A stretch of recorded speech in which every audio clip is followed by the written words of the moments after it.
نحمدہ ونصلی علی رسولہ الکریم اما بعد بسم اللہ الرحمن الرحیم۔ معزز و محترم پیارے پیارے بھائیوں، اللہ تبارک و تعالی ہم سب کو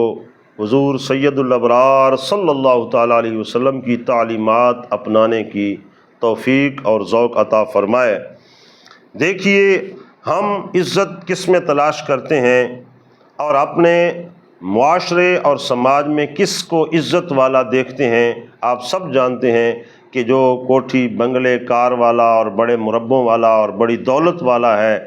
تو وہ بڑا عزت والا ہے، مال دولت کو عزت شمار کیا جاتا ہے، جبکہ رسول اللہ صلی اللہ علیہ وسلم کی حدیث کے مطابق آپ سنیے کہ اللہ کی بارگاہ میں حقیقی عزت والا کون ہے، جس کے پاس کون سا خزانہ ہے کہ وہ جس کے بل بوتے پر اللہ کی بارگاہ میں عزت سے نوازا جائے گا۔ اس خزانے کے متعلق حضور صلی اللہ علیہ وسلم نے ارشاد فرمایا، عن ابی ہریرہ قال قال رسول اللہ صلی اللہ علیہ وسلم، حضرت ابو ہریرہ کی روایت ہے، حضور نے ارشاد فرمایا، قال موسیٰ بن عمران علیہ السلام یا رب من اعز عبادک عندک۔ حضرت نبی پاک صلی اللہ علیہ وسلم نے ارشاد فرمایا کہ حضرت موسیٰ علیہ السلام نے اللہ کی بارگاہ میں عرض کیا، من اعز عبادک عندک، یا رب العالمین، تیرے تمام بندوں میں سے تیری بارگاہ میں سب سے زیادہ عزت پانے والا کون ہے،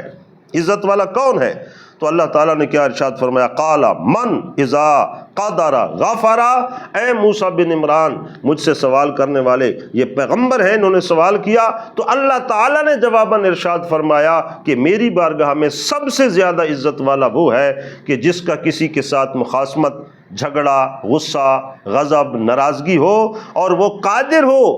انتقام لینے پر، بدلہ لینے پر، اس کو سزا دینے پر، لیکن وہ اس کو اذا قدر غفر، جب بھی قدرت اس کو ہو تو وہ اس کو بخش دے، معاف کر دے اور انتقام نہ لے، بدلہ نہ لے، سلجھاؤ کو پسند کرے، رحم کرنے کو، عفو کو، درگزر کرنے کو پسند کرے۔ تو اللہ تعالیٰ نے ارشاد فرمایا کہ میرے بندوں میں سے سب سے زیادہ عزت والا یہ ہے۔ تو اس لیے دوستو، گویا درگزر کرنا، عفو کرنا، معاف کرنا، محبت کو فروغ دینا اور ایک دوسرے کے قریب ہونا، یہ عزت والا پہلو ہے، نہ کہ دنیا کا ٹھاٹ باٹ بنا کے اپنی عزت کو تلاش کرنا۔ تو اللہ تعالیٰ کے فرمان کے مطابق عزت والا کون ہے؟ جو معاف کرنے والا ہے، مہربانی کرنے والا ہے۔ اللہ تعالیٰ ہم سب کو اسی کی سمجھ عطا فرمائے۔